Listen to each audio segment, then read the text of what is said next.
Good morning. आज दिनांक है 6 मई 2020, दिन बुधवार। आइए हम अपना डिस्कशन स्टार्ट करते हैं।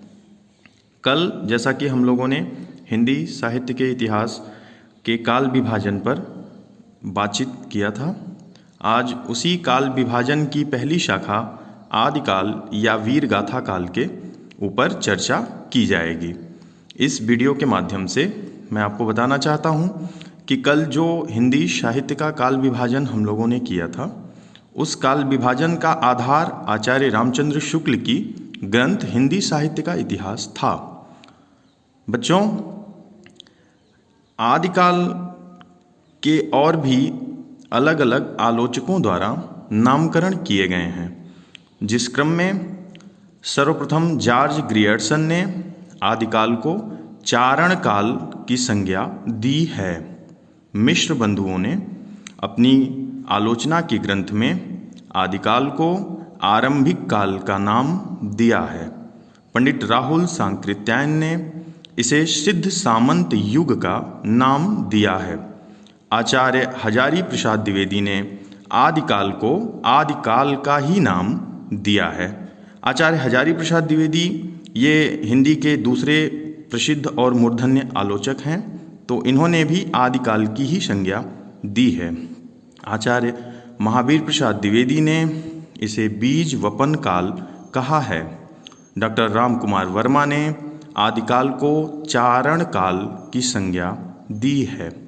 डॉक्टर बच्चन सिंह ने आदिकाल को पुनः आदिकाल की ही संज्ञा दी है। डॉक्टर नामवर सिंह ने इसे आदिकाल यथारूप में स्वीकार किया है। आइए अब हम आदिकाल के स्वरूप पर चर्चा करें।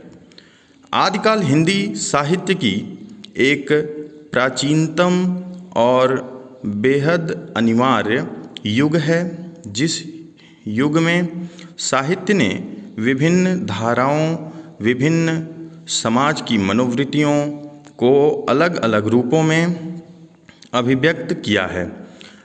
इस काल को आचार्य रामचंद्र शुक्ल ने वीरगाथा काल या आदिकाल कहा है, जिसका समय सीमा संवत 1050 से संवत 1375 है।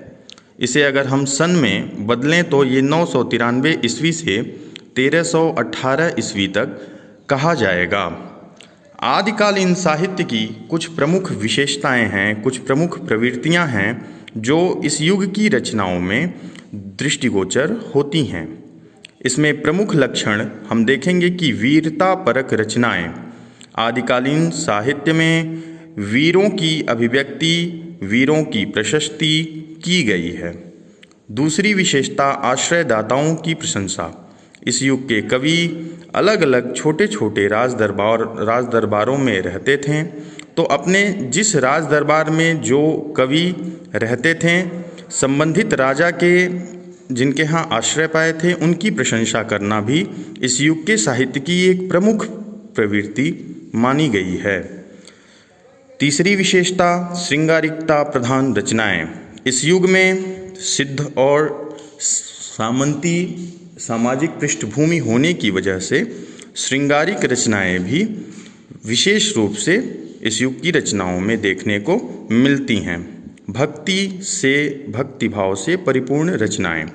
इस युग की एक और प्रमुख विशेषता है कि इस युग के साहित्य में भक्ति की भावना भरी पड़ी है। जैसा कि हमको पता है कि इस युग के प्रमुख रचनाकारों में नाथ और सिद्ध साहित्य भी आती है, जो इसी भक्तिभाव से परिपूर्ण रचनाओं की शाखा कही गई है। ये विभाजन आचार्य रामचंद्र शुक्ल के अनुसार किया गया जा रहा है। आगे हम देखेंगे आदिकाल के साहित्य की काव्य विशेषताएं क्या क्या हैं। आदिकालीन साहित्य में विभिन्न प्रकार की काव्यगत विशेषताएं मौजूद हैं। ये ऊपर जो हम लोगों ने चर्चा किया प्रमुख प्रवृत्तियां, ये भावगत विशेषताएं कहलाएंगी, और यही हम देखेंगे कि आदिकालीन साहित्य की काव्यगत विशेषताएं, तो काव्यगत विशेषताओं में इस युग की रचनाएं वीर रस प्रधान हैं और श्रृंगार रस प्रधान हैं। इस युग के कविताएं या काव्य मुक्तक और प्रबंध दोनों काव्यों के रूप में लिखी गई है। मुक्तक रचनाएं वे रचनाएं होती हैं जो किसी भी छोटे छोटे बिंदु या विषय को केंद्र में रख के लिखी जाती हैं, जबकि प्रबंध काव्य वे काव्य होते हैं जिसमें एक निश्चित कथा को शुरू से अंत तक भूमि बना के और रचना लिखी गई होती है, जैसे कि पृथ्वीराज रासो चंद्रबरदाई की रचना। विभिन्न प्रकार के छंदों का सृजन। आपको पता है कि काव्य की एक साहित्यिक विशेषता है छंदों में सृजन किया जाता है, तो विभिन्न छंद इस युग में लिखे गए हैं। काव्य में डिंगल और पिंगल शैली की प्रधानता।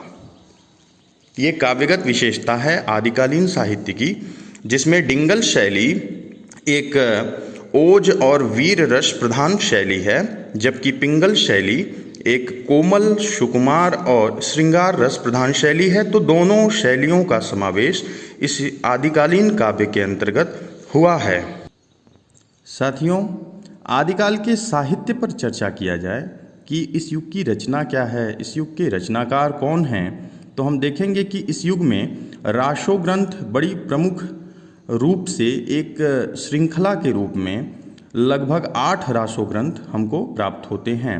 विजयपाल रासो नल सिंह ने लिखा है, हमीर रासो शारंगधर ने लिखा है, खुमार रासो दलपति विजय ने लिखा है, विशलदेव रासो नरपति नाल्ह ने लिखा है, पृथ्वीराज रासो चंद्रबरदाई ने लिखा है, परमाल रासो जगनिक ने लिखा है। इस रासो ग्रंथ के अतिरिक्त हम देखेंगे कि इस युग के प्रसिद्ध रचनाकार विद्यापति भी हैं। विद्यापति की रचनाएं 3 रूपों में प्राप्त होती हैं, एक कीर्तिलता, एक कीर्ति पताका और तीसरी है इनकी पदावली। विद्यापति की पदावली भक्ति भावना से परिपूर्ण है। विद्यापति की कीर्तिलता और कीर्ति पताका ये दोनों प्रबंध काव्य हैं और इसमें वीरों की अभिव्यक्ति या आश्रयदाताओं की अभिव्यक्ति की गई है। इसके अतिरिक्त इस युग के रचनाकार अमीर खुसरो भी हैं। अमीर खुसरो की पहेलियाँ प्रसिद्ध हैं। साथ ही साथ सिद्ध और नाथों का साहित्य भी इसी युग में पाया जाता है। सिद्धों की संख्या 84 है और नाथों की संख्या 9 मानी गई है।